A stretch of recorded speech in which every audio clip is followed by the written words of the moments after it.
지금부터 국민의 정부 탄생 30주년 기념을 기념하고 김영삼 대통령님 추모하기 위한 업적과 정책에 대한 학술 토론회를 시작하겠습니다. 다음은 식순회에서 국민들에게 알겠습니다. 국회에 대한 경례.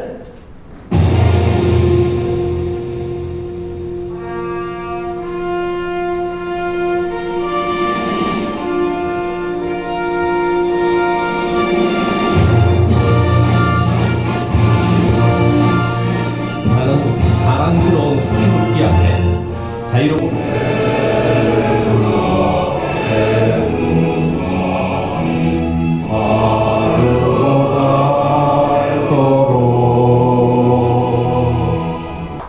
안녕하십니까. 김영삼 민주센터 이사장 김동윤입니다. 오늘 이른 시간임에도 불구하고 이렇게 자리를 함께 해주신 많은 분들께 진심으로 감사의 말씀을 드립니다. 오늘 서울대학교 전 총장이신 조경희 조항희 총장이 고령에도 불구하시고 정정하신 몸으로 이렇게 참석을 해주셔서 감사드립니다.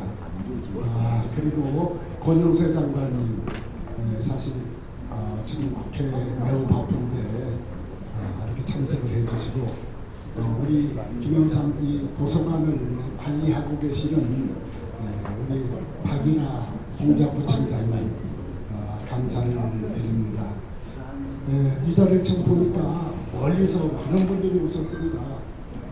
우리 대구에 있는 민주동지를 대표하시는 분들뿐만 아니라 우리 김영삼 대통령의 고향인 거제에 조대문 시의원을 비롯해서 몇 분이 참석하셨고 부산에서 우리 안경률 의원들이 참석을 하셨습니다. 그 외에 우리 정치권의 원로이신 유준상 고문님, 그리고 김동주 의원님, 그리고 우리 김영순 여성으로서 김영순 우리 구청장님, 그리고 여성부 차관도 같이 하셨죠. 그 자리를 참석해 주신 고맙고, 언론계 원로인 우리 조선족 김창기 사장님도 참 같이 해줘서 고맙습니다.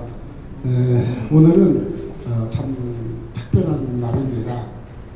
우리 김영삼 대통령이 서거하신 8주기가 되는 날이어서 이 행사가 끝난 뒤에 현충원에서 8주기 추모식이 거행될 예정입니다.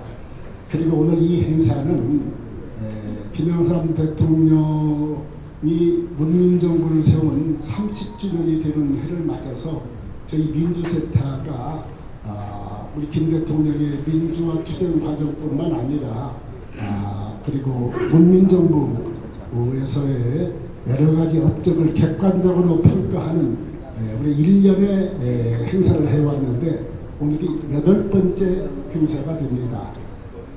오늘 8번째 행사에 사실 우리 사회는 앞으로 우리 30주년 기념 행사 준비위원장이신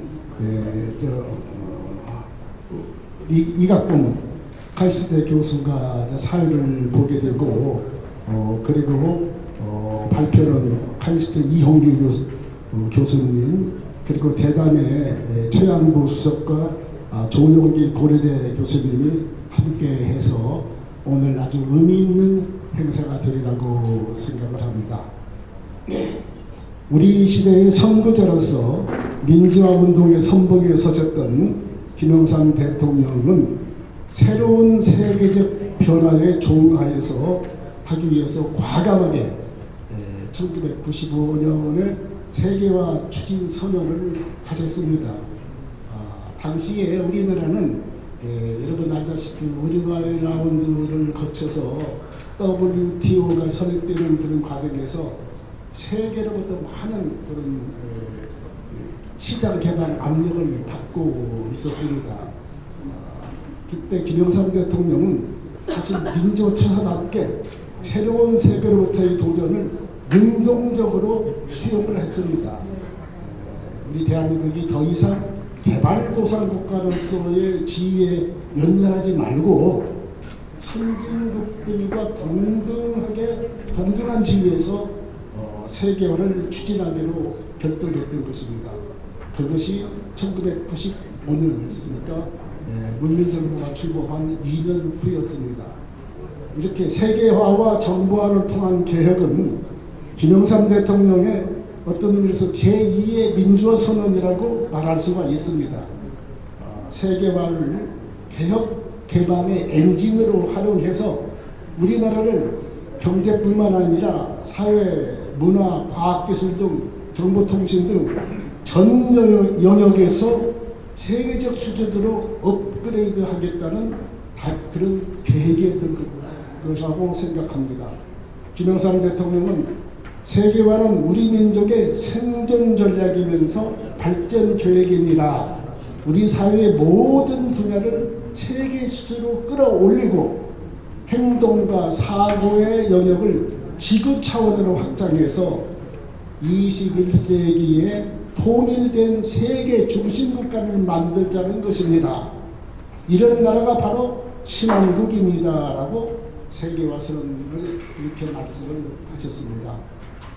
김영삼 대통령의 세계화를 통한 계획은 구체적으로 공공분야 개혁뿐만 아니라 교육개혁, 노사관과 개혁, 정보통신혁명, 삶의 질의 세계화 등으로 확장되어서 국가 경쟁력 강화와 삶의 질의 향상으로 연결되었습니다.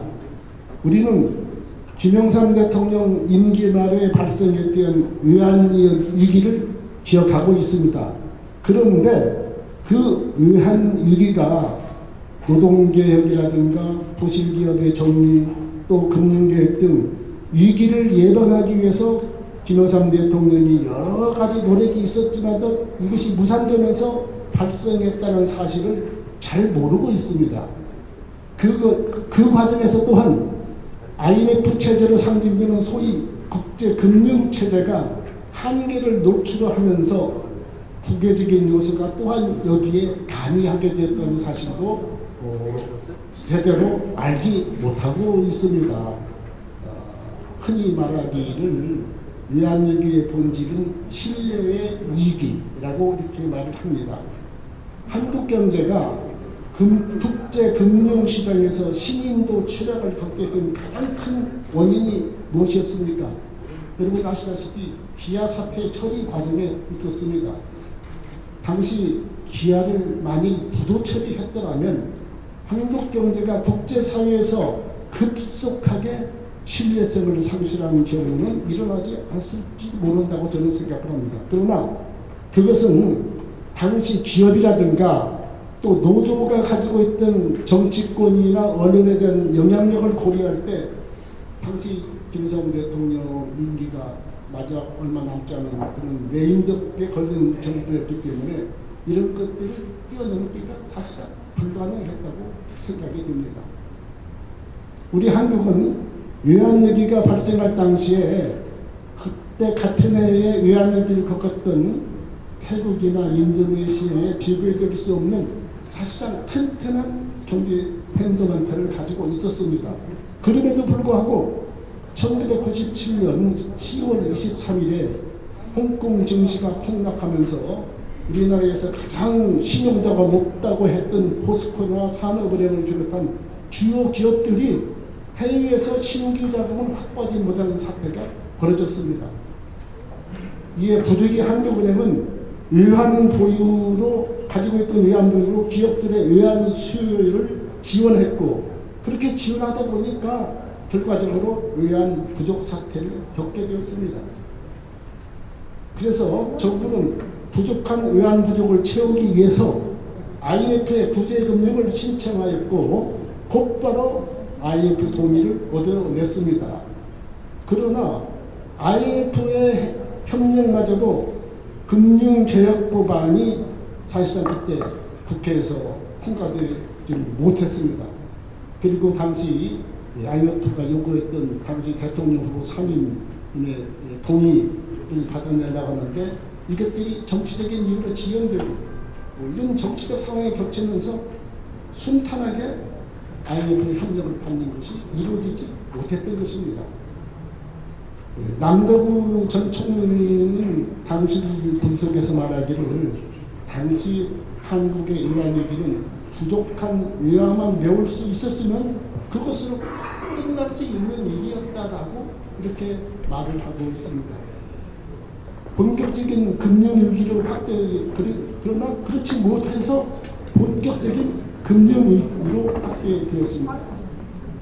재정이 당시 한국이 튼튼해서 국가 부도의 가능성은 전혀 없는 한국이었는데도 불구하고 한국에 전혀 맞지 않는 초고금리, 초긴축 재정의 처방을 IMF로부터 받는 바람에 많은 기업이 흑자도산 그리고 대규모 실업 사태로 벌어지는 사태로 진전을 했고 그래서 본격적인 경제 위기로 발전했다는 사실은 누구도 다 알고 있는 사실입니다.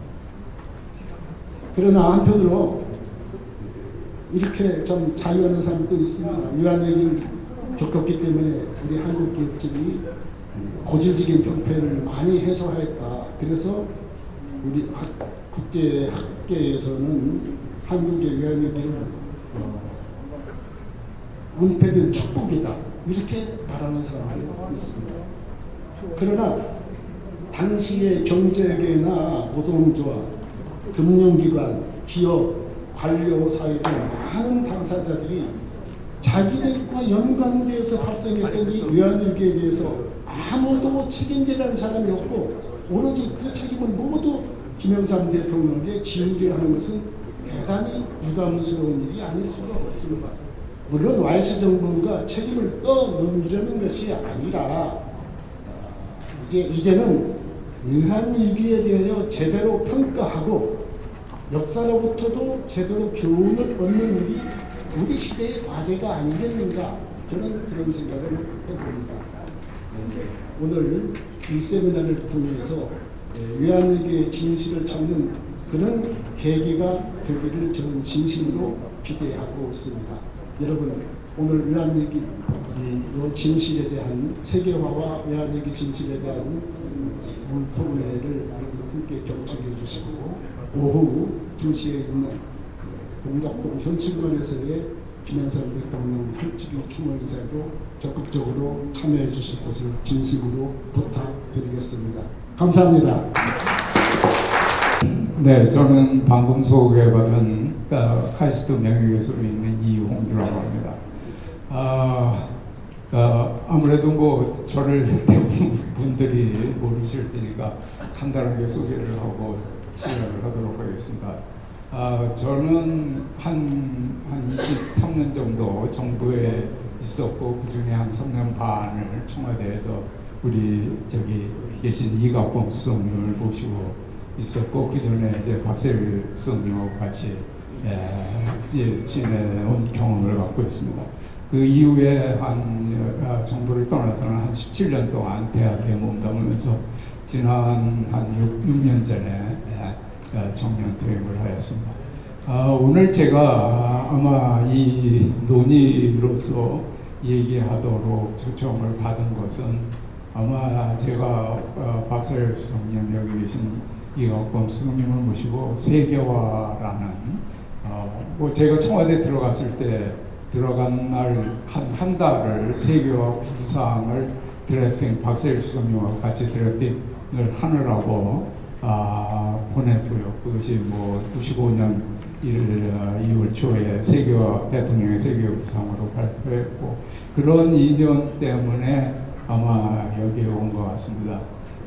지난 대학에 정부를 떠나서 대학에 있는 동안에도 어떤 것이 국가 개혁이라는 문제 그리고 그 과정에서 YS 정부 말기에 겪었던 외환위기라는 문제 이런 문제에 대해서는 계속 생각을 할 수밖에 없었고요.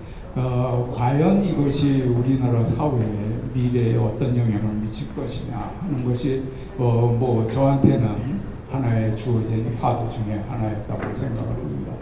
이런 뭐 굉장히 중차대하고 그리고 굉장히 거시적인 여러 가지 한국의 전체 시스템을 아우르는 그러한 문제를 제가 여기 계신 수많은 고명하신 선생님들 앞에서 이렇게 말씀드린다는 것이 과연 가능한 일인가 하는 생각을 합니다만은 뭐 전 나름대로의 견해라고 생각을 하시고 그냥 크게 용기를 내봤습니다. 지금 말씀드렸듯이 어떤 세계화 개혁과 위안기 문제를 이야기하면서 먼저 저는 한 4가지 질문을 해보고 싶습니다. 이런 질문 속에서 여러분과 같이 간단한 이야기를 전개할까 합니다. 첫 번째 제가 가진 질문은 우리가 과연 지난 7, 80년도에 있는 어떤 것이 하나같이 중요한 어떤 지속적인 과제였던 근대화 문제입니다. 과연 우리는 이러한 문민정부의 세계화 개혁이라는 것과 를 어떻게 파악해야 되느냐. 저는 한국의 근대화라는 과정에서 피할 수 없는 과정이 아니었는가 하는 생각을 해봅니다. 근대성이라는 것은 뭐 데카르트 근대 철학의 시조라고 그러는 데카르트가 아마 잘 정의를 한 것 같습니다. 인간 중심의 이성적 사고에 기반한 합리주의가 어떤 근대성의 가장 묘체라고 할 수가 있습니다. 바로 그것을 현대 국가들은 근대 국가들은 경제 발전과 민주주의로서 이루어왔습니다. 이러한 경제 발전과 민주주의는 국가의 어떤 것의 핵심적인 국가 경영의 요체가 되었습니다. 이러한 국가 경영은 저 나름대로 정의하기에는 여기 나와 있는 이러한 5가지 요소들이 어떤 것이 중요한 것이 아닌가 하는 생각입니다. 보시다시피 자원이라는 건 물질적인 것입니다. 그 나머지의 지력이라든지 소위 인텔리전스 이러한 것은 기술과 지식뿐만이 아니라 그 사회가 어떤 의사결정을 하느냐 하는 집단 지성의 문제까지 포함되는 문제가 아닌가 하는 생각을 해봅니다. 그런 지력뿐만이 아니라 그 사회가 어떤 제도를 선택하느냐, 그리고 어떤 문화를 갖고 있느냐, 어떤 리더십 하에 놓여 있느냐, 이런 것들이 어떤 것이 국가의 국가 경영의 전체적인 수준을 결정하고 있다 하는 생각을 하게 됩니다. 이런 국가 경영이라는 관점을 갖고 우리 한국의 근대화를 봤을 때 저는 물질적 근대화는 상당히 성취를 했지만 아직 이러한 지력과 제도와 문화와 리더십의 정신적 근대화는 아직 굉장히 부족을 한 것이 아닌가 하는 그런 생각을 하고 있습니다. 그래서 우리는 과연 이런 질문을 먼저 할 수가 있습니다. 우리는 한국의 근대화를 어느 정도 완성했다고 하는 그러한 합리성에 과연 도달하고 있는 것인가 하는 질문입니다.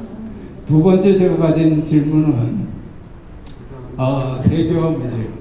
여러분 뭐 잘 아시다시피 지금 앞서서 김동영 이사님께서 여러 가지 이야기를 이미 하셨습니다. 여러 가지 경제적인 면에서 그렇고 사회적인 면에서도 그렇습니다.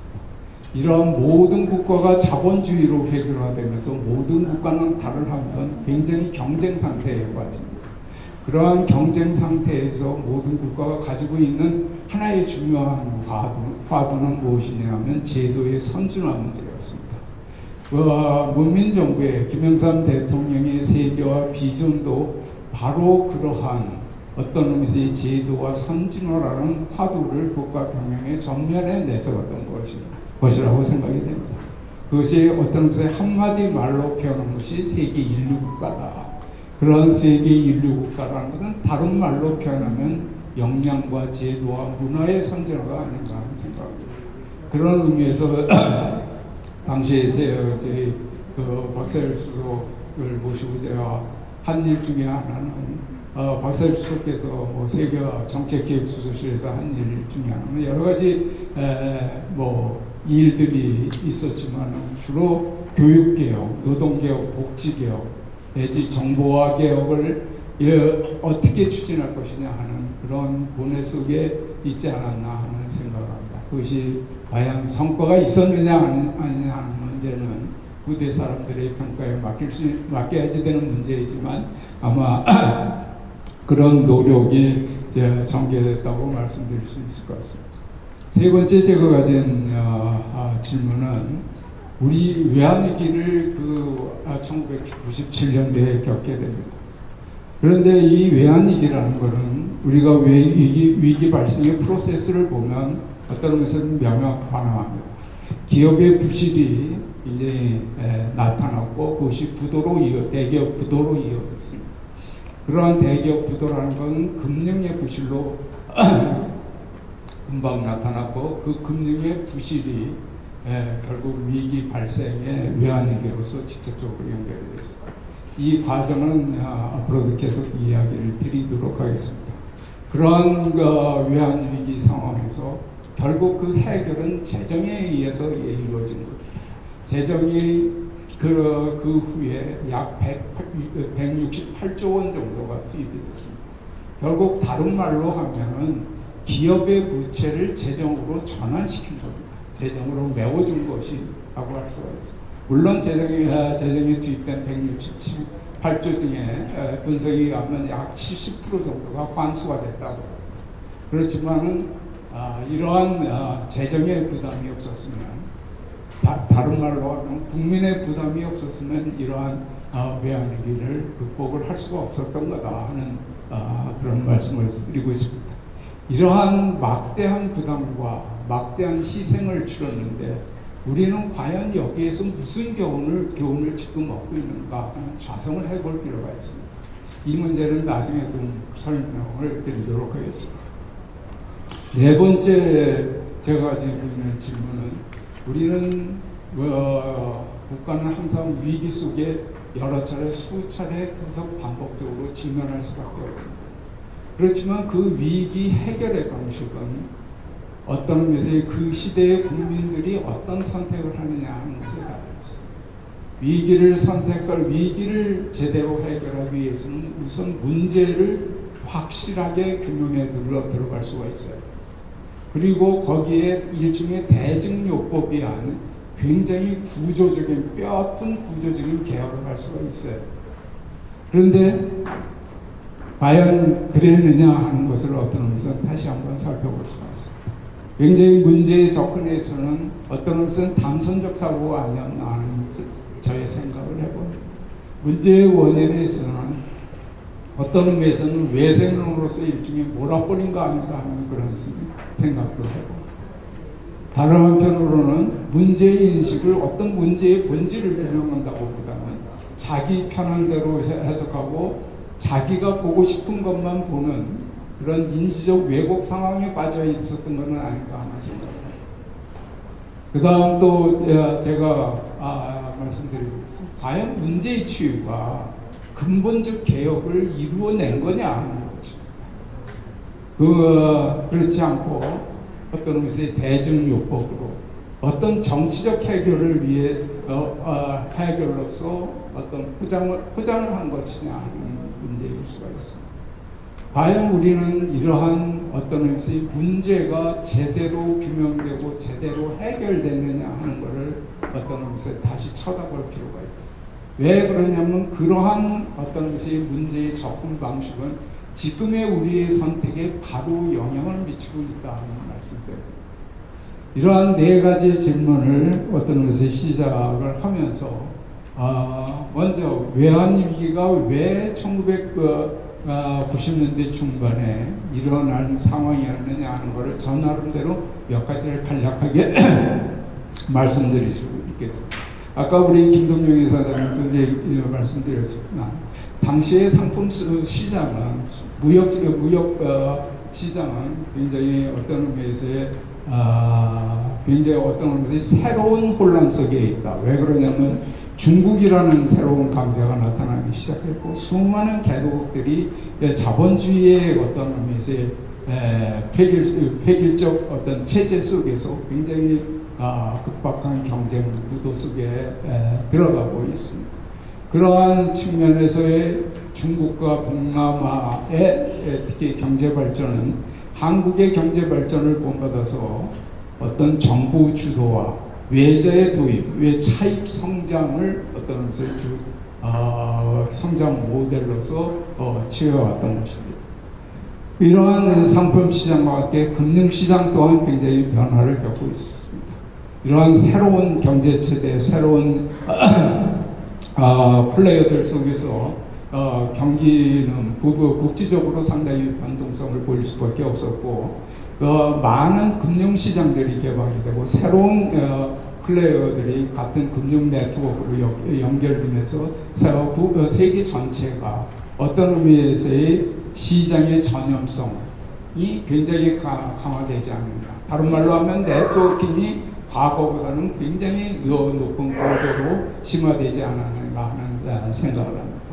이러한 가운데 무슨 일이 있었느냐 하면 94년도, 95년대에 있어서 미국이 금리 인상을 굉장히 가파르게 거의 2배 가까운 금리 인상을 합니다. 이게 미국의 금리 인상은 최근에도 작년도에 의해서 미국의 금리 인상이 계속 진행되고 있는데, 미국이 굉장히 가파른, 굉장히 높은 금리 인상을 할 때 세계 경제에는 항상 문제가 초래됩니다. 지금도 그 역사가 어떤 좀 반복이 되고 있습니다. 당시에도 미국의 금리 인상은 굉장히 그린스펀이라는 페드 의장에 의해서 주도되면서 굉장히 가파르게 진행이 됐고, 그것은 동남아라는 문제 외자에 의존했던 경제를 굉장히 위기 속으로 몰아갑니다. 그런 위기는 그런 달러와 금리가 높아지면 달러가 높아지겠죠. 달러와 가치가 높아지고, 그거는 상대적인 엔화 약화를 초래하면서 일본의 당시 경제라는 것은 85년도에 플라자 어퍼드 이후에 환율 절상을 통해서 굉장히 어려운 상황을 한 10년 가까이 겪고 오고 있고, 그런 상황 속에서 또 남아돈 외화를 통해서 동남아 투자가 굉장히 많았어요. 그런데 그 동남아 투자한 해외에 투자한 자산들이 상당히 구실화되면서 그것이 금융기관에 굉장히 영향을 미치고, 이러한 보험사들이든지 이런 금융기관들이 도산 직전에 처하게 되고, 그런 금융기관들의 투자 배수가 일어나고, 그러한 투자 배수가 우리나라에 영향을 미친 것이 우리나라로부터의 외화 대출의 철수입니다. 그것이 일본이 했었고, 일본이 시작할 수 없는 일본 내의 국내적 이유가 또한 있었던 거죠. 그러한 것들이 어떤 의미에서 진행이 됐다. 제가 여기서 또 하나 그렇게 말씀드리는 것은 워싱턴 컨센서스의 문제로, 당시까지만 해도 우리나라에는 워싱턴 컨센서스를 그렇게 주목하지 않았어요. 그런데 워싱턴 컨센서스는 80년대 후반에 남미의 그 경제 위기를 타개하기 위한 미국의 시장 경제 모델, 그것이 존 윌리엄스라는 학자에 의해서 주창이 됐고, 그것이 1990년대 베를린 장벽 이후에 탈냉전 시대로 접어들면서 미국으로 봐서는 새로운 전환기 경제를 어떻게 끌어갈 거냐 하는 하나의 중요한 어떤 것이 숙고의 과정이 있었다.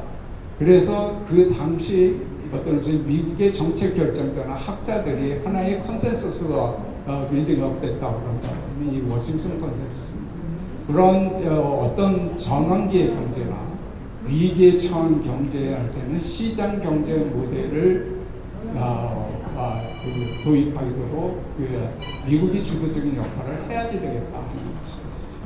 그런 것들이 어떤 것에 나타났고, 그런 것들이 한국의 시장 개방 압력으로서 나타난 거고, 그것이 외환위기에서도 상당 부분 역할을 하게 된 거다.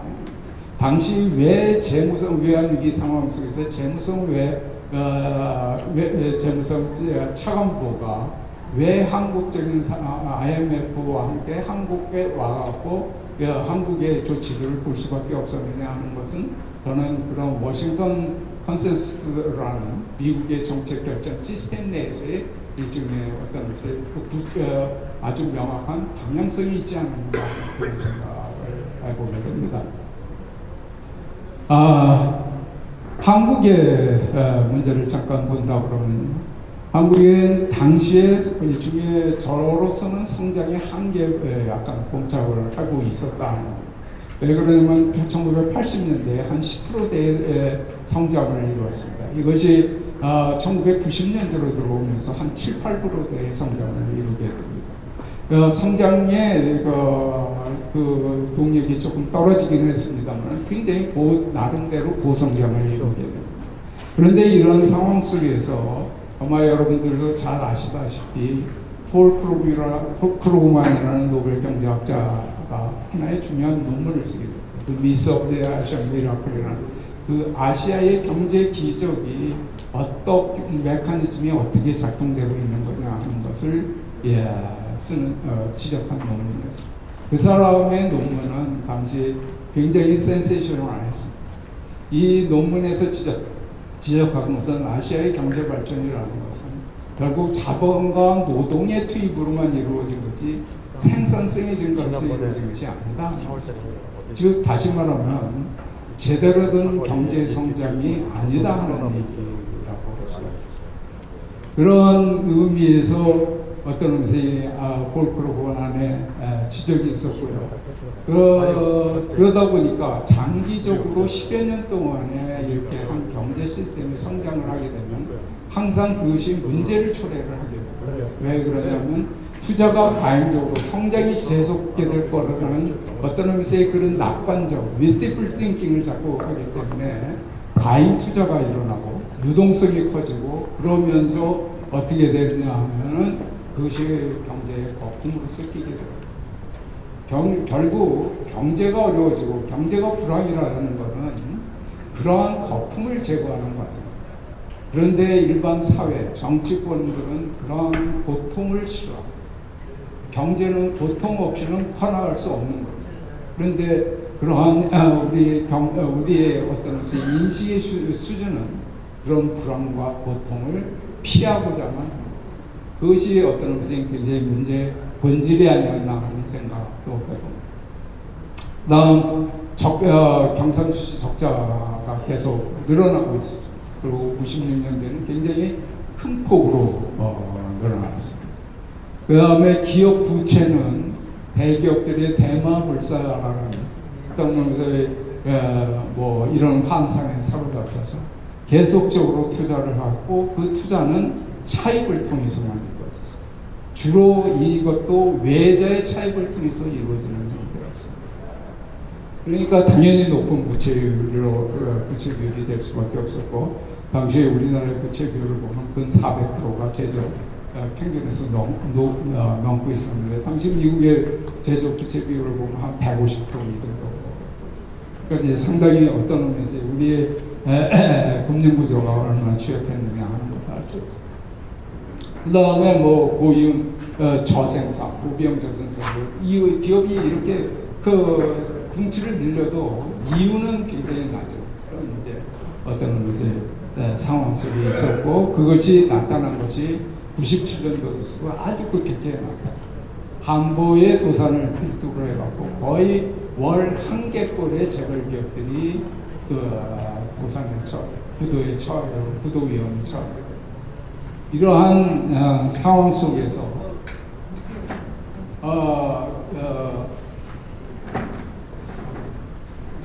이러한 상황 속에서 금융은 어떻게 했느냐 하면 금융은 어떤 것에 우리가 경제개발 이후에 계속 가졌던 관치금융 체제가 계속 유지가 되고 있습니다.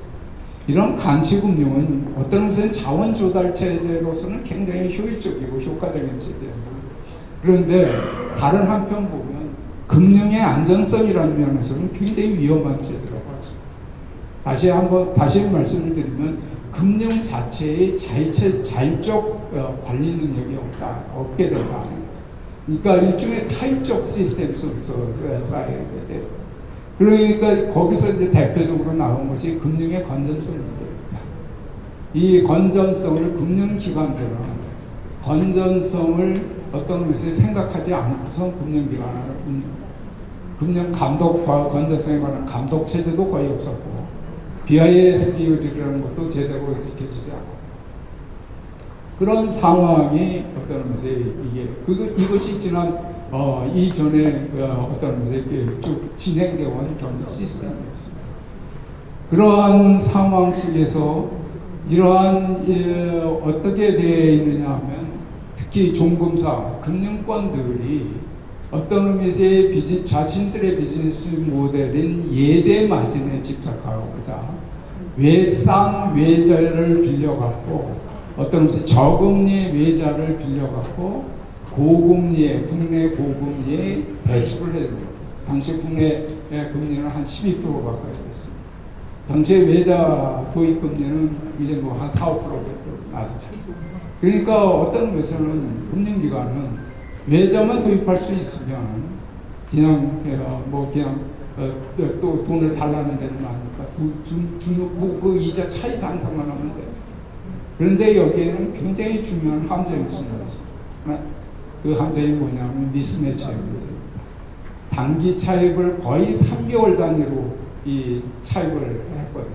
그러니까 엄청나게 급박한 이 단기 차입을 하면서 투자를 한 데는 기업의 설비 투자 같은 게 아닙니다. 굉장히 장기 투자예요. 그러니까 그거를 상환할 수가 없습니다. 급박하게 상환할 그런데 상황만 나빠진다 그러면 그 대주 빌려준 쪽에서는 언제든지 상황 독점을 할 수가 있습니다. 또 하나의 문제는 이런 기간 내 미스매치뿐만 또 하나는 환율의 미스매치였어요. 왜 그러냐면 빌려올 때의 환율하고 갚을 때의 환율하고 굉장히 다를 수가 있어요. 그런데 이 우리의 환율 자체는 당시에 고정 환율제였습니다. 그래서 그러한 문제가 구조적으로 존재했다고 말씀드리고 수가 있었고, 그래서 이러한 외채의 단기 외채의 비중이 총 외채 중에 아주 급속하게 증가를 해요. 특히 94, 95, 96에 아주 급속하게 증가를 하게 됐고 96년도에는 한 62%까지 증가를 하고 이러한 62%라는 건 뭐 어떤 동남아 수준보다도 월등 높은 수준. 그 당시에 동남아 수준은 한 20%, 40% 뭐 그 정도 수준. 그러니까 이러한 이제 외채 취약 구조가 굉장히 존재해요. 정부나 정치의 문제 해결은 이거는 뭐 제가 얘기를 하고 이미 말씀을 드렸다고 생각합니다. 이러한 어떤 경제 환경을 기반으로 외환 위기가 발생합니다. 그런데 모든 이러한 어떤 거대한 위기라는 건 시스템 위기라는 것은 어떤 의미에서 단발적인 것이 아니라 구조적인 요인하고 그거를 촉발시키는 요인이 항상 같이 공조를 하게 됩니다. 구조적인 요인은 제가 아까 말씀드린 그런 문제들이라고 할 수 있습니다.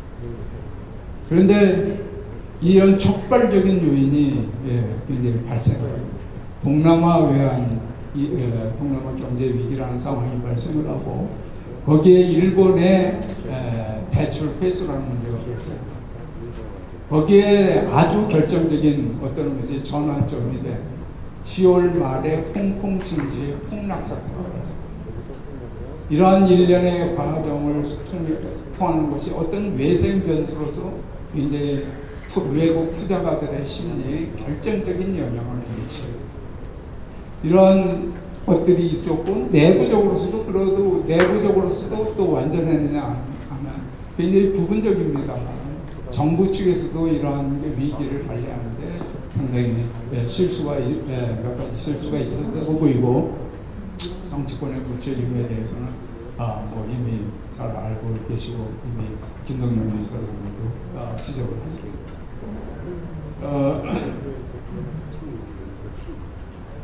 저는 이러한 외환 위기를 어떻게 보느냐 하는 것은 아마 제가 앞서 문제의 접근을 어떻게 하느냐 하는 것으로 관련되어 보는 사람에 따라서 다를 수가 있고 자기가 편한 대로 해석할 수가 있습니다. 그런데 어떤 의미에서 저는 저 나름대로 외환 위기의 어떤 본질적인 문제를 한번 네 가지 관점에서 정리를 해보고자 합니다. 하나는 이것이 단순한 어떤 국부적인 어떤 문제가 아니라 하나의 시스템 전체에서 일어나는 시스템 페일리어라다 하는데 그러한 시스템 페일리어가 어느 한 네 가지 관점에서 이루어졌다 하는 거고 그런 네 가지 관점이라는 것이 저는 첫 번째 경계의 실패라고 생각합니다. 왜 그러냐면 우리나라의 우리의 금융 시스템 자체가, 경제 시스템 자체가 상대적으로 금융 위험에 굉장히 둔감했었던 거 아닌가 생각합니다. 앞서 말씀드렸듯이 굉장히 고부채 구조를 어떤 의미에서 방치를 하고 있었고, 그 다음에 자본시장의 변동성에 대한 어떤 의미에서 그렇기 때문에 단기 외채를 그렇게 어떤 도입하도록 그냥 놔둔 거 아닌가 하는 생각을 합니다. 또 하나는 우리가 이 위기 과정을 계속 보면서 하나 생각할 수 있는 것이, 결국 남이 보는 나와 내가 보는 나는 굉장히 다를 수 있다. 위기 상황에 처할수록 우리의 시각은 내가 보는 나가 아니라 남이 보는 나의 눈을 가져야 되는 거 아닌가 하는 생각. 왜 그러냐면 위기가 일어나기 시작을 할 때 우리나라가 어떤 경제 관료들이 대외적으로 계속 하는 얘기는 우리는 동남아와 펀더멘털이 틀리다 하는 거였습니다. 과연 우리는 펀더멘털이 물론 다르죠. 물론 다른데 외국 투자가의 심리에 있어서 펀더멘털이 다르다 하는 것을 계속 심어줄 수가 있었어요. 그것이 바로 실패를 했기 때문에 어떤 의미에서 그런 외환위기에 우리가 봉착할 수밖에 없었는 거고, 그렇기 때문에 일부 인사들이 마치 외환위기가 날벼락처럼 다가온 것처럼 얘기를 한 거 아닌가 하는 생각을 합니다. 그 다음에 이제 지식 정보의 실패라는 문제인데, 아까도 말씀드렸듯이 이런 워싱턴 컨센서스에 대한 좀 이해가 부족을 한 거 아니냐. 그러고 그것이 어떤 의미에서 일본 대출이 일본이 대출을 회수하자 우리나라가 어떤 일본의 일본 정부의 어떤 대표단을 보내갖고선 행정지도를 요청하고, 근데 일본으로부터 어떤 의미에서 매몰차게 거절을 하고, 그 거절에 달한 이면에는 뭐 다른데 그 후에 흘러나오는 얘기로는 미국 정부의 압력이 있었다 그런 얘기. 아마 미국 정부의 압력이라는 건 어떤 의미에서 한국 경제를 완전히 구렁텅이에 밀어넣자는 것보다는 어떤 의미에서 워싱턴 컨센서스로 갖고 있는 그러한 자신들의 대외 정책의 어떤 의미에서 방향성, 이런 것들이 굉장히 중요한 역할을 하지 않았는가 하는 그런 생각을 합니다. 하나는 위기 전염성 예측에 좀 실패했다. 저는 뭐 이거 정확하게는 자신은 없는 얘기인데요. 뭐냐면 당시에 이제 98년대에 나온 지금 이제 한은 총재를 하던 이창용 교수의 논문에 의하면, 이창용 교수가 이 위기 발생 모형을 만들어서 돌려본 거에 의하면 뭐 한 8개국의 8개 변수를 갖고 외환위기를 겪은 8개국의 8개 변수를 갖고 돌려더니 그 모형에 의하면 한국이 가장 어떤 위기의 발생 확률이 높았다는 겁니다. 그만큼 어떤 단기 대체 외채의 위험성을 높게 보는 모델인지는 모르겠습니다.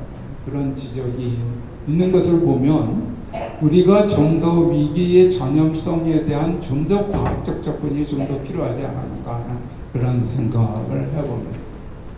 그 다음에 외국 투자가의 심리 문제에서도 여러 가지 이제 문제가 있습니다. 예를 들어서 불실 처리 문제에서 나중 문제입니다만은 기아를 사는 출자를 하도록 결정해요. 그거는 아마 끝에 어떤 의미의 외환위기로 가는 피니시 펀치가 아니었나 하는 그런 생각을 해요. 결국 외국 투자가의 눈으로 봤을 때는 이거는 절대 하지 않았어야지 되는 어떤 조치가 있다고 아마 보는 것 같습니다. 여러 가지 또 투명성 문제, 외환 보유고든지 이런 거에 투명성 문제도 있어요. 그 다음에 위기 관리 능력을 말씀드리고 싶은데, 위기 관리 능력을 당시 보면 IMF를 제대로 알고 월가를 제대로 아는 전문가가 굉장히 실질적으로 없지 않았나 하는 생각을 합니다. 왜 그러냐면 제가 이 당시에 저의 경험을 잠깐 해보면, 여기 계신 이각범 수석님 지휘에 의해서 내가 계속 이때 어떤 미국 증권회사 투자은행의 한국 대표 한국에 있는 분들을 계속 만나면서 미국 월가와 미국 동향을 계속 모니터링을 하고 있었는데 당시의 얘기를 보면 위기 과정에서도 도대체 제가 그때 질문을 하기에 도대체 이거를 우리한테 이 위기를 타개하기 위해서 우리한테 제대로 자문을 해줄 사람이 누가 있느냐 하는데 그거를 자기네들 본사에 물어보고 나서 한 사람 기표해 준 사람이 밀로스라는 사람이었어요. 그래서 이제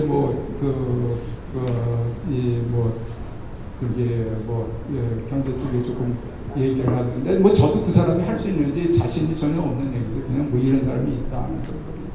근데 나중에 보면 이때부터 어떤 무슨 빌로스의 조언을 듣지 않았냐 하는 생각을 합니다. 왜 그러냐면 빌로스가 몇 달 후에 우리나라가 외환을 확보하기 위해서 외평채를 발행하는 그거를 미국의 뉴욕의 로드쇼를 월가에 가서 하게 돼요. 첫 번째 가서 대표님들이 실패를 했습니다. 우리 혼자의 힘으로는 절대로 외평채를 팔 수가 없는 그거를 팔게끔 만들어준 사람이 밀로스였습니다. 당시 이 밀로스는 멕시코 외환위기 때 멕시코 경제위기에 들어가서 수습을 한 사람, BOA 부총재를. 그런데 결국 빌로스가 우리나라로부터 훈장을 받게 가져다. 그러니까 이러한 어떤 의미에서의 외국의 전문가까지도 어떤 의미에서 확보하는 노력을 우리가 좀 더 했어야지 되는 거 아닐까. 그런데 이제 이건 다 지나고 나서 하는 얘기. 당시의 상황은 워낙 정신이 없었고 워낙 급박하게 돌아가기 때문에 사실 모든 것을 이야기하기가 굉장히 쉽지가 않을까 하는 생각입니다. 그 다음 제도의 실패인데요. 아까 말씀드린 금융 건전성 그리고 단기 외채 그 다음에 이제 고정환율제 또 이자 채권 이자 같은 것들이 제대로 형성이 안 되니까 가격 기능이 제대로 워킹을 하지 않았죠. 그 다음에 이제 어떤 것이 이제 7월부터가 외환위기가 어떤 것이 좀 더 본격적으로 가시화된다고 보여지는데 좀 가시화되는 어떤 초기에 금융기관의 지급보증 사태가 불능 사태가 벌어지니까 국가가 지급보증을 선언하게 됩니다. 그러면 이게 과연 국가의 지급보증이라는 것은 뭐냐면 개별 금융기관의 위험을 국가의 위험으로 전환시키는 것이거든요. 그리고 그 이후에는 국가의 신용 등급이 가파르게 떨어지기 시작합니다. 태국도 비슷한 길을 걸어가고 결국 외환위기로 갔었습니다.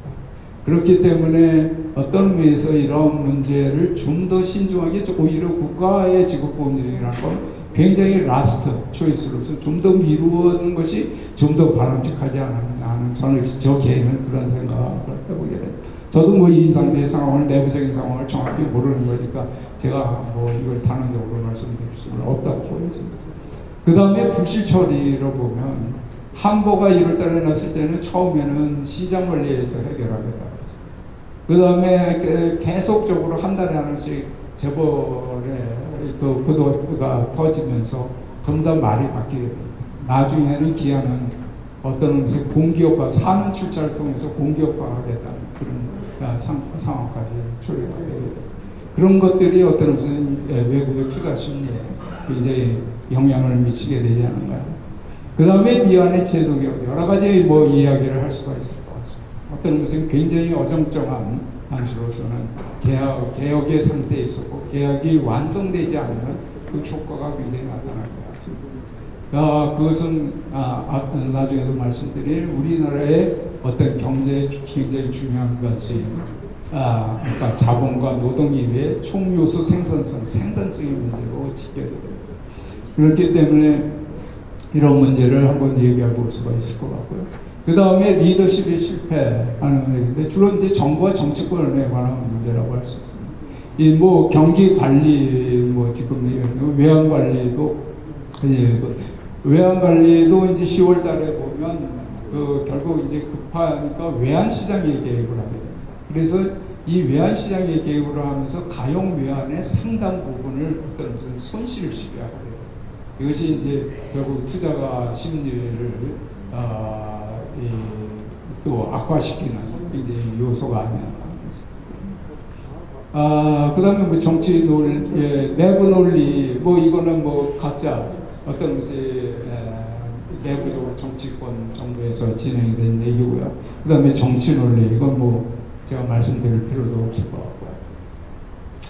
저는 다시 한번 이런 어떤 미스 외환 위기를 반추해 보면서 또 시스템 페일리어라는 관점에서 보면서 과연 이것으로부터 지금 우리는 무슨 롤을 얻고 있는가? 이거는 뭐 사후적으로 하는 얘기니까 어떤 누가 특정인이 잘했다 잘못했다 하고 이야기를 할 수가 없습니다. 그런데 이거는 어떤 의미에서 우리 사회가 공동적으로 같이 짊어지고 있는 짐이라고 할 수 있습니다. 이러한 짐 속에서 과연 우리는 어떻게 해야지 됩니까? 지금 현재 현상을 보면요. 현재 현상. 당시 외환위기 때에 97년도에 기업 부채는 한 900조가 됐습니다. 일어날 때는 900조 조금 못됐고 나중에 98년도 초에 911조 정도 된 것 같습니다. 그런데 주로 이것은 대기업에 문제가 있습니다. 그래서 사실은 대기업이 원천적으로 보면 대기업이 외환위기를 일으킨 겁니다. 그런데 지금 현재는 어떻습니까? 지금은 기업 부채만 보더라도 한 2천 최근에 얘기되는 거는 한 2,700조 된다. 문제는 이것이 대기업이 아니라 주로 중소기업이라는 데 더 문제가 있습니다. 대기업은 그래도 파산을 해도 상당 자산을 건질 수가 있습니다. 근데 중소기업에 만약 문제가 있어서 그것을 한다고 그러더라도 더 어떤 자산을 건지기가 힘들다. 그렇기 때문에 어떤 의미에서 이러한 기업의 부채. 근데 이것보다 어떤 의미에서 더 심각한 문제라면 여러분들도 아마 잘 아시다시피 가계부채의 문제. 가계부채, 기업부채뿐만이 아니라 국가의 부채 또한 굉장히 큰 속으로 일어났습니다. 공식적으로 발표되는 건 한 1,100조 됩니다.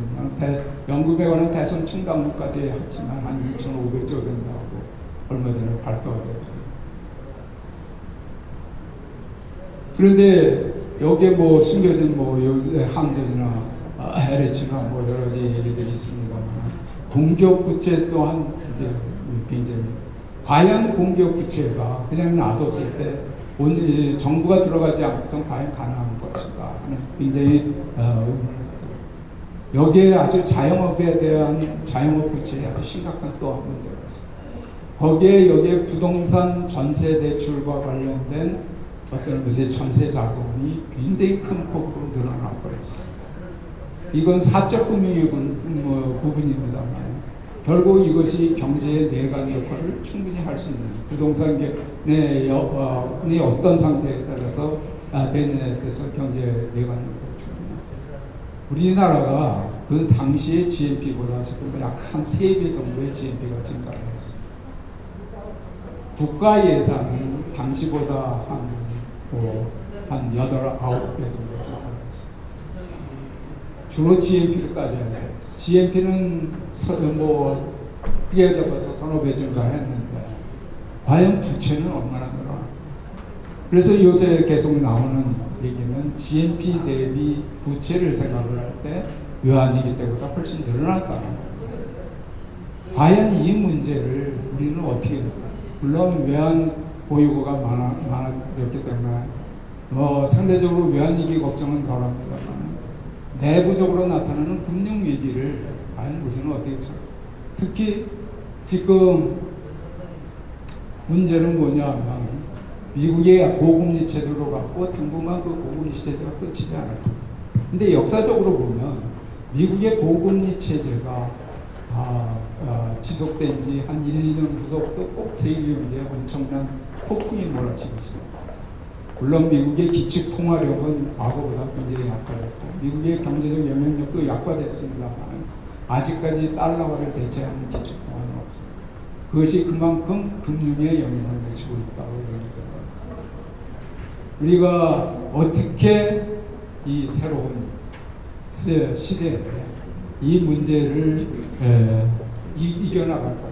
과연 우리에는 1997년도와 다른 전문가 집단이 확보가 돼야 하는 퀘스천을 가지고 저는 뭐 별로 그렇지 않다고, 과거보다는 물론 그때보다는 많아졌다고 생각하지만 별로 그렇지 않다.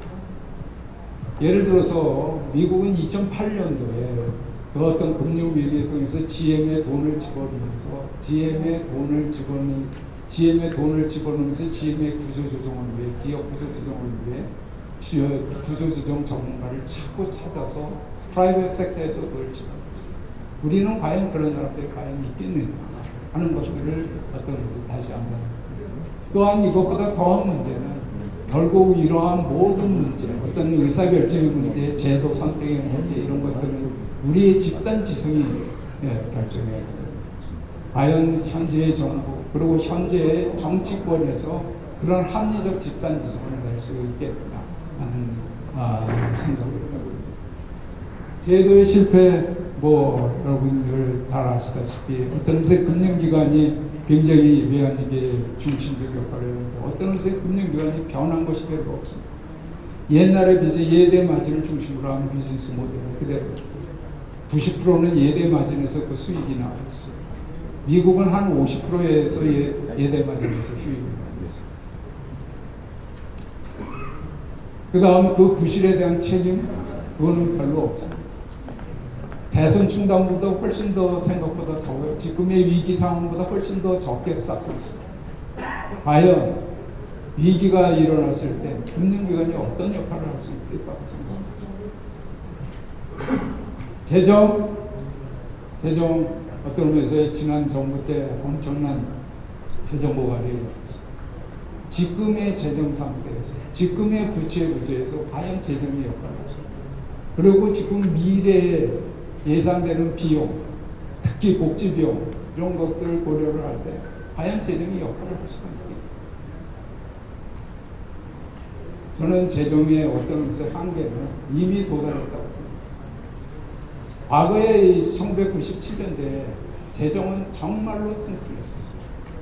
그래서 어떤 것은 주저없이 재정에서 그 위기를 해결하기 위해서 돈을 집어넣을 수가 있었던 거고, 그거를 외국의 사람들도, 외국 투자가들도 나중에 믿어줬어요. 그만큼 재정이 큰. 다음, 뭐, 제도 구조 효율성을 뭐, 말할 수가 없고, 잠재 성장률은 계속 떨어지고 있습니다. 그 다음, 리더십 실패, 뭐, 이건 제가 말씀드릴 필요가 없다고 생각합니다. 그런데 위기에 한 가지만 말씀드립니다. 우리는 위기 대응을 항상 시스템을 치유하기보다는 어떤 스케이프코트를 찾으려고, 어떤 속죄한 한두 사람 찾고선 나머지 사람들은 다 그 죄, 자기가 저지른 잘못에서 다 방면이 되려는 어떤 그런 메커니즘이 작동하고 있는 겁니다. 과연 이 병을 어떻게 치유할 것인가 하는 어떤 것의 의식이 필요하다. 마지막으로 말씀을 드리겠습니다. 저는 결국 모든 위기나 제도는 사람이 하는 겁니다. 그 근대 사회에서 그 사람은 민주주의로서 표출됩니다. 그 민주주의가 어떻게 작동하느냐는 것은 사회와 국가에 따라서 천양지차입니다. 그것이 어떤 것이 국가적인 차원에서는 과연 그 민주주의가 제대로 된 거버넌스 능력이 있느냐, 그 거버넌스 능력을 확보하기 위해서 어떤 것의 세계화 개혁을 한 것이 아닌가, 그런 생각을 합니다. 란데모 교수라는 예일대 교수는 이런 얘기를 했습니다. 결국 민주주의가 성공하기 위해서는 민주적 이성 없이는 안 된다. 민주적 이성이라는 건 뭐냐면 경쟁을 존중하고 다양성을 존중하면서 그걸 어떻게 포용할 수 있는 그러한 대안을 찾느냐. 이런 대안은 쉽게 찾아지는 대안입니다. 굉장히 사회가 진정한 숙고를 할 수 있을 때 찾아집니다. 이러한 합리적 지혜를 찾아낼 수 있는 사회하고 그렇지 않은 사회는 천연지책의 사회가 되고 우리는 지혜로운 사회를 지향하고 있습니다. 그것은 집단지성의 표출이에요. 그런데 우리는 집단 사고 속에 살고 있습니다. 진영 논리 속에 살고 있습니다. 과연 그것이 옳은 제도를 만들어내고 옳은 의사결정을 할 수 있는지, 여기에 제가 한 6년 전에 쓴 책에 어떤 도표를 하나 그대로 인용을 했어요. 이러한 옳은 제도라는 것은 기본적으로 정치 역량도 있어야 되고 정부 역량도 있어야 되고 그것보다 그것을 결정하는 국민적 역량이 있어야 돼요. 어떻게 우리의 국민적 역량을 같이 높이면서 어떻게 우리의 정부와 정치권이 좀 더 생산적으로 미래로 나갈 수 있느냐 하는 그 대답을 할 수 있어야 우리가 지금 어떤 목전에 든 그런 위기적 상황을 극복할 수 있지 않을까 하는 생각입니다. 감사합니다.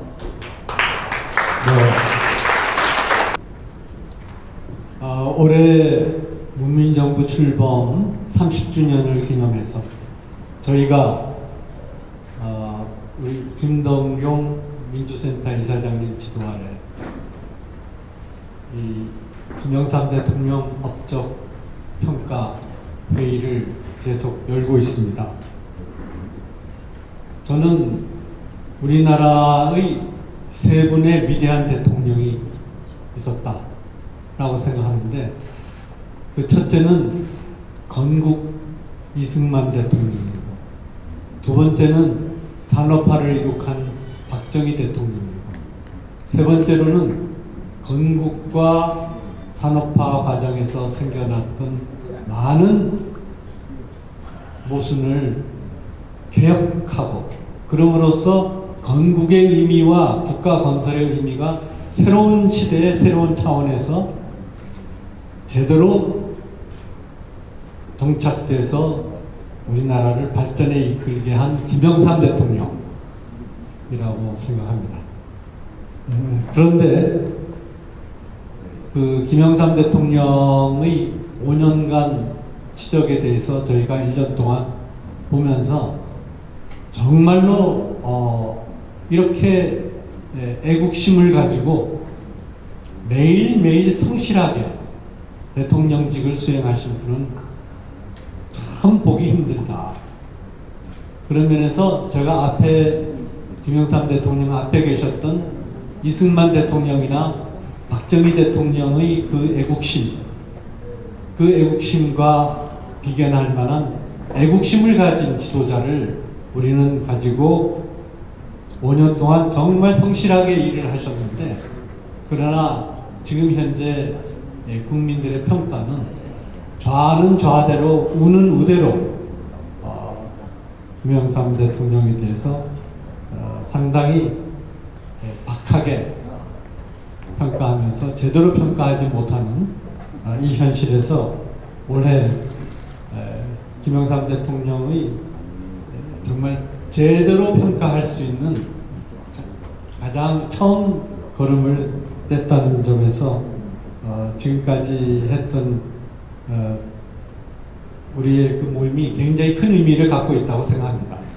그런데 김영삼 대통령이 하셨던 그 많은 일에 대해서 딱 하나로 그건 아니다 라고 폄하하는 것이 외환위기이기 때문에 저는 이 외환위기의 진실을 제대로 밝히고, 그리고 이 모든 과정에서 김영삼 대통령이 어떠한 그 세계적인 해안을 가지고 이런 정책을 했는가에 대해서 이 세계화를 통한 개혁을 실상으로 접근하는 것이 필요하다고 생각했습니다. 오늘 그 이홍규 교수님께서 아주 중요한 발표를 해주셨는데, 이홍규 교수님이 자기소개에서 말씀하셨습니다마는 이홍규 교수님은 그 산자부 출신 공직자로서 청와대에 파견돼서 정책기획 비서관을 역임하셨습니다. 그리고 이 발표에서 있겠습니다만은 어떤 의미에서는 공직자로서 또 훌륭하지만 학자로서의 그 자질도 동시에 갖추셔가지고 카이스트의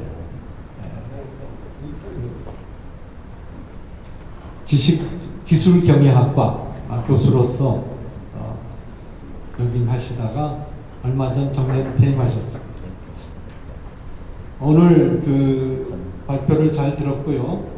오늘 여기 두 분의 토론자를 모셨는데 한 분은 그 발표문에 버금가는 장문의 토론문을 써오신 전 대통령 농림해양수석비서관 최한구 박사시고 그 다른 한 분은 고려대 북한학과 교수를 역임하신 조영기 박사님이십니다.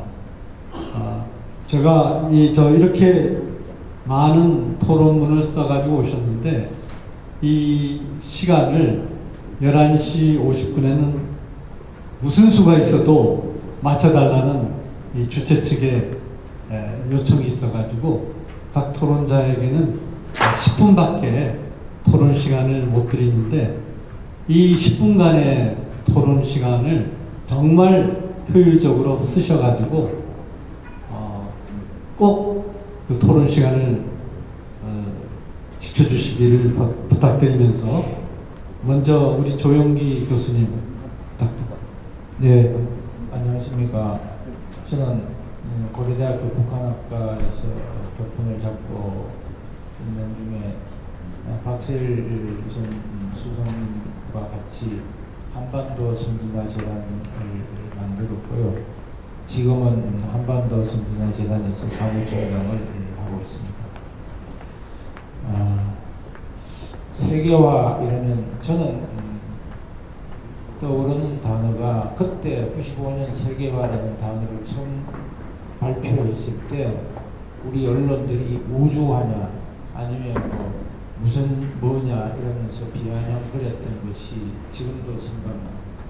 그러나 그 세계화가 결국은 대한민국의 새로운 도약의 깃털이 되었다라는 점에서 저는 큰 의의가 있었다 이렇게 생각합니다. 미국의 유명한 소설가 마크 트웨인이라는 양반은 이렇게 이야기를 했습니다. 역사는 반복되지 않는다. 그러나 역사는 일정한 믿음을 갖는다라고 이야기했습니다. 오늘 저희들이 이 자리에서 문민정부 출범 30주년 기념식과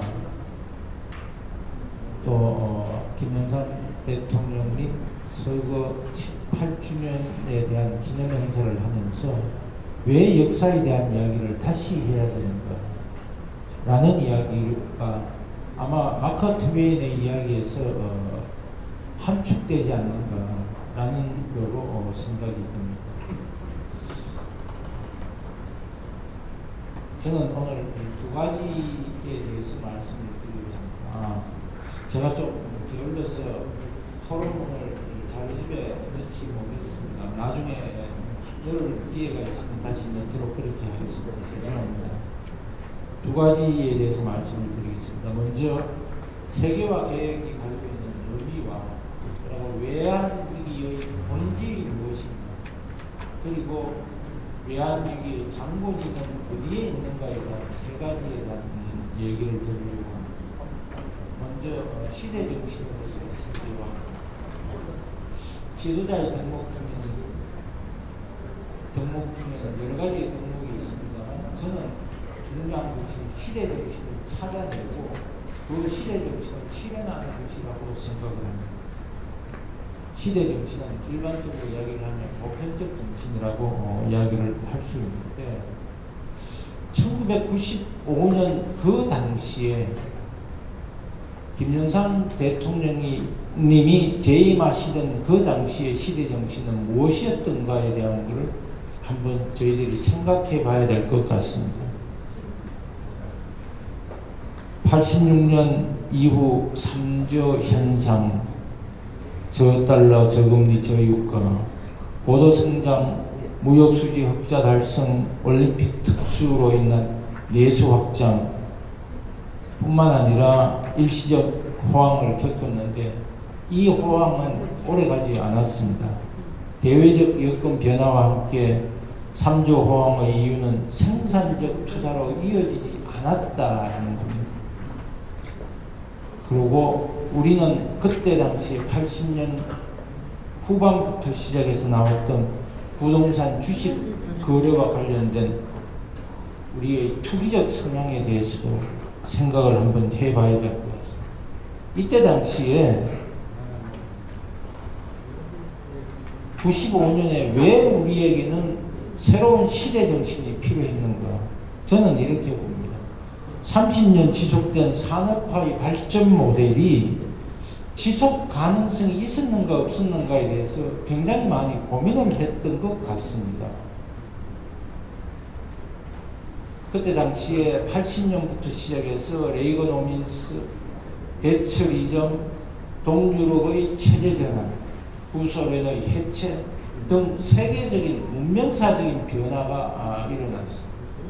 그 변화를 이끈 힘은 바로 저는 자유주의였다고 생각합니다. 이런 문명사적 변화를 몸으로 받아들였던 것이 바로 세계화이고요. 제도적으로 변화됐던 것이 우리 다 잘 알고 있는 가트 체제에서 WTO 체제로 전환되었습니다. 이 전환된 문명사적인 파도를 받아들이지 않으면 대한민국의 상황은 어떻게 되었을까? 지금 다시 한번 회고를 해봐야 될 것 같습니다. 저는 자유에 기반한 세계화는 거대한 문명사적 변화를 수반하고 있었다는 점에서 거스를 수 없는 시대적 조류였고요. 이것을 선택한 김영삼 대통령님의 선택은 저는 매우 탁월했다. 굉장한 시대 정신을 받아들였다라고 생각을 하고 있습니다. 그래서 이 세계화를 추진하기 위해서 세계화 추진위원회를 만들고 53개의 과제를 선택하고 해서 굉장한 개혁을 했습니다. 그 개혁의 과제 중에는 교육개혁도 있었고 사법개혁도 있었고 노동개혁도 있었고 또 금융개혁도 있었습니다.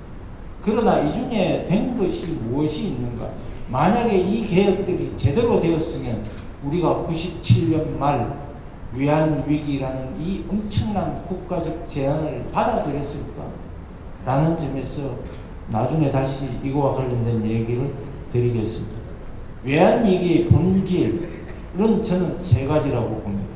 하나는 조금 전에 말씀드렸던 것처럼 우리는 88년 올림픽 이후로 국민들이 굉장한 낙관론에 접어들어 있었습니다. 비합리적인 결정을 내리기가 크다 했고요. 축적된 위기가 쌓이는데도 이 위기를 감지하지 못했습니다. 축사에서도 김덕영 이사장님이나 또는 발제해 주시는 이용규 교수님도 위기를 감지하지 못했다는 데 대해서는 전부 동의를 하고 있습니다. 그런데 역사적으로 보면 이런 내용들이 있습니다. 대부분의 위기는 낙관론 속에서 소리 소문 없이 싹트기 시작해서 어느 날 갑자기 우연의 얼굴을 한 채 무시무시한 모습을 드러낸다고 봅니다. 외환위기도 같다라고 저는 생각합니다. 또 한 가지, 우리는 이런 낙관론 속에서 성공한 성장 모델에 대해서 변화하지 않았습니다. 성공의 모델은 시간적 유한성을 가지는, 제가 봤을 때는 30년에서 35년이 산업화의 마지막 과정이 아니었는가 이렇게 보고 있습니다. 이 낙관론이 엄습해온 것이 저는 드디어 올 것이 같다. 그래서 외환위기다라고 말씀을 드리겠습니다. 민주화 추진 협의회에 와서 민주화에 대한 선서를 하는 저에게 좀 죄송하긴 합니다만 민주화도 외환 위기에 굉장히 큰 일조를 했다고 저는 생각합니다. 분명히 민주화는 자랑스러운 정치적 발전입니다. 그러나 후세의 사람들이 평가를 할 때 민주화의 모습을 이렇게도 평가하는 사람들이 있습니다. 술에 취한 운전자의 모습 그 자체였다. 고비용 저효율 규제는 무시한 채 계급투쟁에 바탕을 둔 전투적 노사관계의 문제가 지금도 계속 문제가 되고 있는 것 같습니다. 또 하나, 이런 민주화의 바람이 우리의 산업 기반을 성장시키거나 효율성을 높일 수 있는 그를 굉장히 차단하거나 저해했다. 무슨 이야기냐면 인프라스트럭처를 구축하는데 굉장히 방해되는 요소들로 나타났습니다. 도로 못 만들게 하고 댐 못 만들게 하고 발전소 못 짓게 하고 이런 것들이 거의 다가 이런 시대에 많이 나타났고 이 잘못된 우리의 습속들은 지금도 자행되고 있다고 생각합니다. 마지막으로 산업구조 개혁이 만든 위기라고 생각을 합니다. 이런 산업의 변화는 끊임없이 변화되는데 이 끊임없이 변화되는 위기를 우리는 산업 안주하지 않았는가라는 측면에서 봐봐야 될 것 같습니다. 내부적으로는 보임금, 보금리, 보지가, 보물가의 사고가 4개의 높은 위기가 우리를 엄습해왔고 또 저기술, 저능률, 저부가가치의 3저가 우리의 국가 경쟁력을 굉장히 떨어뜨렸고 여기에 외부적으로 세계화라는 이것을 우리는 제대로 개혁하지 못한 것이 바로 오늘의 산업구조 개혁을 못한 원인이 아닌가라고 생각합니다. 제가 지금 오늘 네, 조 교수님 1분 내에 마치고. 네, 네. 서해 유생룡은 후손들에게 꼭 이런 이야기를 검해야 될 단어가 3가지가 있다고 얘기했습니다. 산만이라고 이야기했습니다. 자만하지 말라, 교만하지 말라, 태만하지 말라. 우리는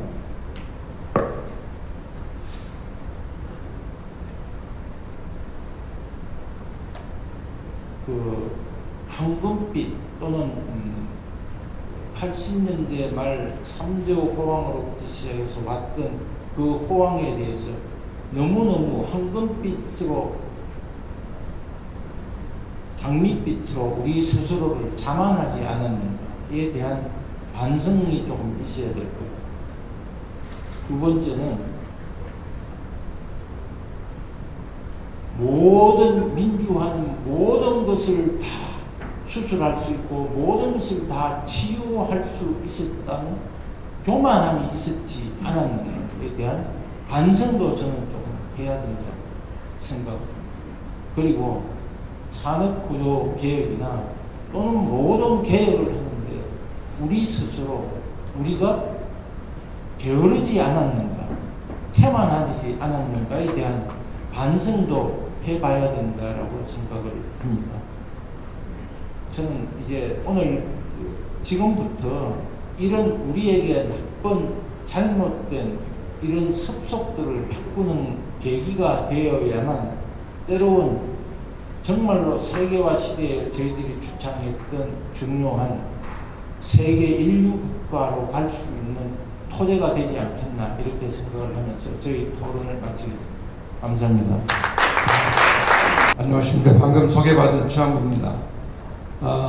오늘 공교롭게도 26년 전 오늘 이 시간 10시 11월 22일 오전 10시에 김영삼 대통령께서 26년 전입니다. 1997년 오전 10시에 국민들 앞에 특별 담화를 발표하십니다. 그것은 우리가 IMF에 자금을 신청했다. 그리고 우리가 정말 어려운 시기를 맞이하게 돼서 이런 고통을 국민들에게 지우는 이런 얘기를 하게 된 것에 대해서 정말 어떻게 표현할 수가 없다. 그런데 그런 내용들에 대해서 본인이 개인적인 소감을 국민들에게 고통 분담을 당부하는 담화를 발표하고 정말 가슴이 아팠다 하는 얘기를 당신의 회고록에다 그 당시의 모습을 적고 계십니다. 적으셨습니다. 그런데 공교롭게도 8년 전에 11월 22일 김영삼 대통령께서는 돌아가셨습니다. 그래서 저는 이걸 그냥 제 나름대로 해석하는 것은 이날을 절대 잊지 말라.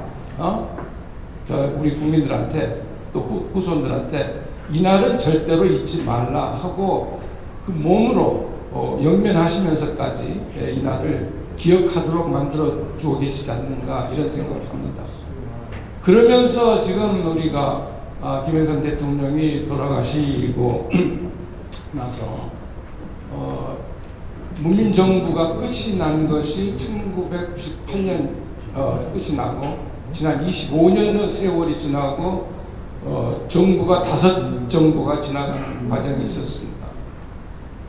이 과정에서 김영삼 대통령에 대해서 만들어진 수많은 허상들이 생겨나 있습니다. 저는 사실 솔직하게 오늘 여기에서 발표하시는 주제 발표를 하시는 우리 교수님이나 또 조영기 박사님 평소에 다 잘 알고 하시는 분들이지만 그 발표의 논지에 대해서 대단히 실망스럽다는 생각을 갖습니다. 왜냐하면 나는 많은 사람들이 김영삼 대통령에 대해서 세계화와 IMF와 관련해서 하나의 그 허상적인 그걸 만들어 놓은 역사적 사실로서 만들어 놓은 상식화시켜 놓은 논리가 있는데 그것은 김영삼 정부가 섣부른 세계화로 OECD 가입과 자본시장 개방을 추진 외환위기와 IMF 환란을 불러왔다. 이건 대단한 이야기인데 이 말을 다 그대로 수용을 하는 겁니다. 왜냐하면 고려대학교의 유명한 정치학 교수인 김호준 교수를 비롯해서 언론의 김용호 씨라고 하는 아주 그 프레시안에 아주 활동하시는 분들 그리고 김삼웅 씨라고 하는 김영삼 평전을 쓰시는 분들 심지어는 지난번 최초의 세미나를 여기서 할 때 지난 3월 달에 주제 발표를 했던 김영준 명지대 교수마저도 이 논리를 그대로 하고 있는 것입니다. 사실. 그러면 중요한 것은 이 논리가 어떻게 생겨났느냐. 지난 25년간 김영삼 정부가 끝나고 나서 김대중 정부, 노무현 정부로 들어가면서 소위 말해서 우리 사회를 지배하기 시작하는 세력은 86세대입니다. 그리고 이 86세대의 등장은 1987년도에 김영삼, 김대중 대통령의 단일화 문제로 다툼이 있을 때, 갈등이 있을 때, 소위 말해서 비판적 지지세력이라고 하는 운동권 학생들이 김대중 대통령을 지지하겠다고 나선 세력들의 그 뿌리들이 그리고 그 후배들이 대한민국을 장악하게 된 것입니다. 그 장악하는 데 중요한 역할을 한 것이 김대중, 노무현 10년 그리고 그 이후 완전히 이제 그 제도화돼 버렸죠. 이것이 학계, 언론계, 노동계, 교육계, 법계, 법학 모든 세력이 됐는데 25년이 지나고 지금 그 사람들이 새로운 대한민국의 꼰대 세력이 유꼰대가 등장하고 물러가라는 소리가 나오기 시작했어요. 그러나 YS에 관한 모든 얘기의 대부분은 그 사람들이 만들어 놓고 논리화 시켜놓은 얘기를 바탕으로 해서 진행되는 것이고 오늘 우리가 해석하는 많은 얘기들도 대부분 그 사람들이 써놓은 글들을 인용하는 것들입니다. 거기에 바탕을 두고 있는 것들입니다.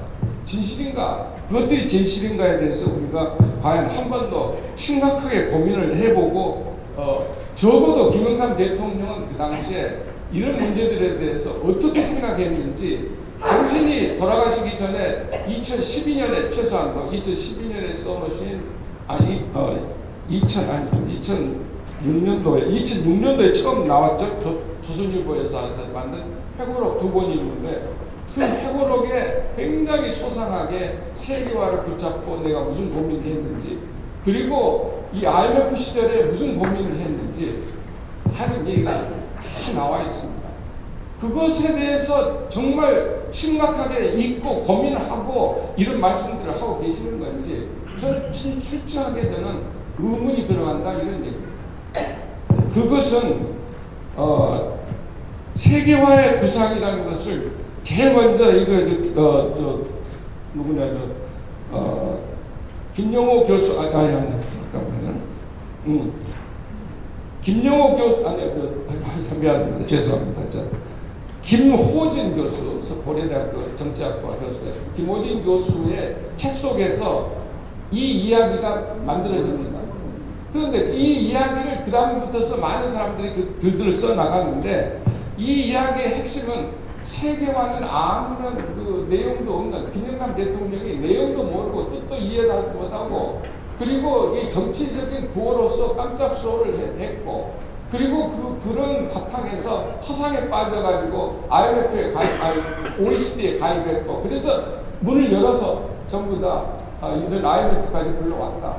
이 말인데 저는 솔직하게 이런 논리들을 가지고 제 상식으로 얘기한다면 이것은 다른 얘기가 필요 없다. 이것은 요즘 말로 가짜 뉴스를 터뜨려서 소위 말해서 김영삼 대통령의 명예를 실추시키는 것 때문에 요즘 같으면은 명예훼손죄로 소송을 제기해야 될 문제다. 이렇게 얘기를 할 수가 있겠습니다. 그러나 저는 경제학 분야를 공부하면서 계량 경제학도 좀 하고 통계도 볼 줄 알고 이런 사람이기 때문에 말로만 하는 것이 아니라 그 당시에 IMF 당시에 그렇다면은 경제 지표가 우리나라의 경제 지표가 어떻게 변동을 했는지 우선 그것부터서 좀 봐야 되겠다 해가지고 그것을 살펴본 게 한국은행이 발표하는 환율 변동 지수와 그 다음에 가용 외환 보유고 지수를 가지고 이 그래프를 작성해서 그것을 일일이 이제 그래가지고 오늘 여기 자료에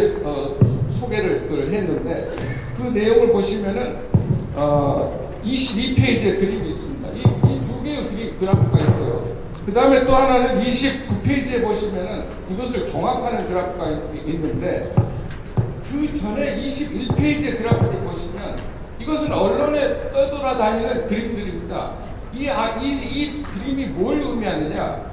1997년도 1월부터서 10연말까지의 우리나라의 환율 변동을 그래프로 표시한 건데 이 환율 변동이 거의 10월달까지 안정세를 유지하고 있는 거예요. 지금까지 모든 이야기를 떠들지만 객관적인 통계 지표가 얘기하는 것은 안정세다 이런 얘기예요.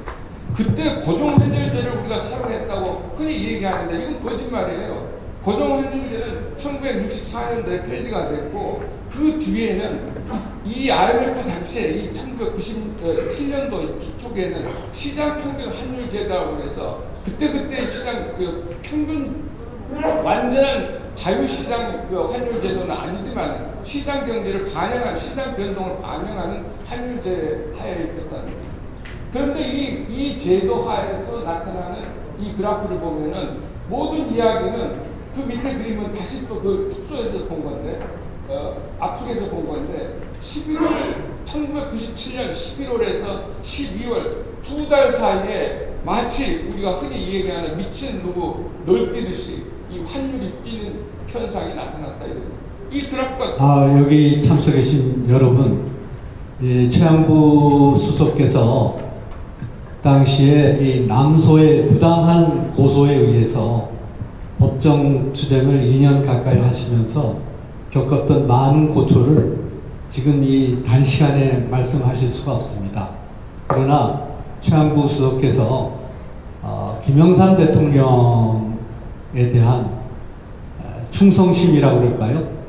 그 마음으로 이거를 밝히셔가지고 결국은 그 법정 투쟁 끝에 승리를 하셨습니다. 그 과정에 많은 고초를 겪으셨지만 그것을 위로하는 의미에서 박수를 한번 부탁드립니다.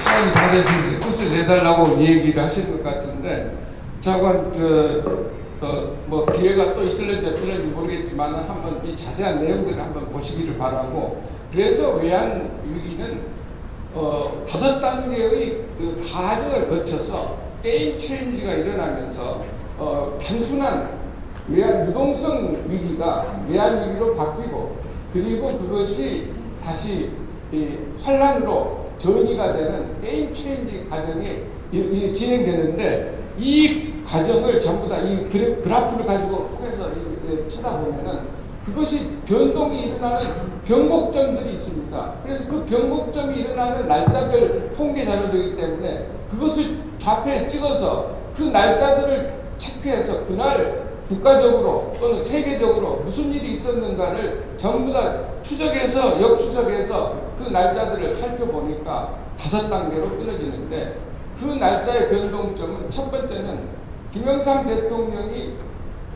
대통령이 경제팀을 교체하는 1997년 11월 18일, 19일 그 경제팀을 강경식 팀에서 임창열 팀으로 교체하는 그 사건이 일어납니다. 저는 그것을 인사는 만사라고 김영삼 대통령이 했는데, 이 인사야말로 망사가 아니라 망사를 가져왔다. 우리나라 IMF의 모든 정비 과정에. 그것을 두 번째로 이날 처음으로 취임한 임창열이 기자회견에서 IMF에 가지 않는다. 기자들이 질문을 엄청나게 단도직입적으로 가느냐 안 가느냐라고 답변하라고까지 다구치니까 안 간다 이렇게 얘기합니다. 그러면 이것이 무슨 의미를 갖느냐? 강경식 총리가 11월 16일 날 깡듯이 IMF 총재를 비밀리에 불러서 우리나라에 또 회의를 해가지고 IMF에 가겠다, 잘 부탁한다, 이런 얘기를 대화를 나누고 그것을 19일 날 발표하기로 했던 순간이었습니다. 그래서 한국은 IMF에 간다는 것이 미국, 일본 모든 나라의 IMF가 다 알려져 있는데 임창열이가 안 가겠다고 선언을 한 겁니다. 이것이 엄청난 파장을 가져오는 거죠. 모든 불신의 시작이 거기서 시작됩니다. 그리고 임창열이가 부총리가 돼서 일본으로 밀사를 파견해서 일본에서 자금 대출을 받아오면 그걸로 끝이 난다고 얘기를 하면서 비밀 협상을 추진합니다. 그런데 외환위기가 막 닥치니까 가용고가 떨어지니까 결국은 임창열이가 손을 들고 IMF에 자금 신청을 하죠. 그게 아까 말씀드렸던 11월 22일 밤에 했고, 그걸 그렇게 가는 걸로 정해졌는데, 그렇게 해놓고 임창열은 다시 일본에 건너가서 직접 일본으로 건너갑니다. 우리나라 일본하고 비밀 협상을 하는 거예요.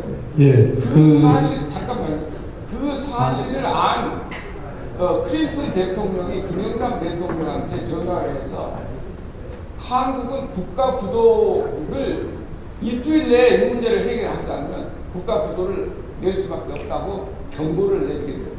이런 정치적인 과정들이 소소하게 알려져 있는데, 이것들이 전부 다 예를 들면 역사 속에서 다 묻혀가지고 국민들한테 알려져 있지 않다. 그래서 제가 마지막으로 하나 말씀드리면은, 여기에 자세한 내용들은 다 적혀져 있지만 이 문제는 결정적으로 김영삼 대통령의 대통령으로서의 궁극적인 책임도 있고, 그리고 여기에 다음번에 대통령 인수를 받는 김대중 대통령의 책임도 김영삼 대통령의 못지않게 큰 책임을 가지고 있다, 이런 예전 관계입니다. 비록 IMF를 극복하는데 어떤 역할을 했다고 인정하지만, 그러나 그 과정에서는 정치적인 과정에서는, 대선 과정에서는 굉장히 중요한 역할이 있었다는 거예요. 그래서 저는 여기서 여러분은 계시니까 건의 말씀을 드리고 싶은 것은, 대한민국은 지금 IMF가 끝났어도, 문재인 정부 25년이 지났어도 IMF의 진실이 뭔지를 잘 모르기 때문에 온갖 얘기들이 자유롭게 해석이 되고 난리가 납니다. 본질을 이해하지 않은 채. 그렇기 때문에 이 IMF의 본질이 뭐였는가를 국가 차라리 상도동계와 동도동계가 뭉쳐있는 민취협이 중심이 돼서 1997년도 IMF에 외환위기 100선을 좀 만들자. 그리고 앞으로 27년이면은 IMF 30주년이 됩니다. 그렇기 때문에 두 민취협이 주체가 돼서 이 외환위기 100선을, 객관적인 100선을 만들어서 그리고 그 100선을 통해서 우리가 역사를, 25년의 역사를 반성한다면 큰 교훈을 얻고 지금 당면하고 있는 위기도 극복하는데 큰 도움이 되고, 지난 25년간 86세대들이 그 한국 사회에 퍼트려낸 가짜 뉴스, 가짜 역사들을 바로잡는데도 결정적으로 중요한 역할을 해라고 생각합니다. 감사합니다. 건의드리고 싶습니다. 네. 김영삼 대통령께서 세계화라는 화두를 던져주셨을 때 우리 사회에서는 일제히 세계화가 국제화하고 뭐가 다르냐 그렇게 해석을 했는데요. 지금 30년이 지난 지금 딱 생각하면 국제화라는 것과 세계화는 그야말로 차원이 다른 언어고, 바로 김영삼 대통령은 30년 전에 차원이 다른 세계로 우리는 간다라는 것을 선구적으로 제시하셨습니다. IMF가 터졌을 때 아까 우리 최양구 수석도 그 말씀하시고 또 조영기 교수도 그 말씀하셨는데, IMF가 터졌을 때 일본 상공회의소 소장이 뭐라고 했느냐 하면 87년부터 97년까지 한국의 실질 임금 상승이 매년 15%를 넘었는데 지금까지 본인이 아는 세계 경제사에서 15년 동안 실질 임금 상승률을 15% 이상 한 나라가 경제 위기를 겪지 않는 경우를 보지 못했다. 그렇게 했습니다. 강경식, 김인호 두 분이 법원에서 최종적으로 IMF 사태에 대해서 무죄 판결을 받았을 때 민노총에서 성명을 내고 저 IMF의 원흉이 무죄면 IMF를 민노총이 만들었느냐 그렇게 했는데, 저는 그 성명을 보고 마음속으로 그렇다. 너희들이 IMF를 만들었다. 그래서 우리 김영삼 대통령께서 5년 동안 불철주야 노력해 오신 모든 노력이 IMF라는 하나로 다 해소가 다 무효가 되는데, 정말로 민취협이 중심이 되어서 외환위기에 대한 제대로 된 백서를 발간하기 바라고요. 시간 관계상 발표자인 이홍규 교수께 따로 말씀 못 드리고 오늘 토론회를 이것으로 마치겠습니다. 감사합니다. 네, 대단히 감사합니다. 오늘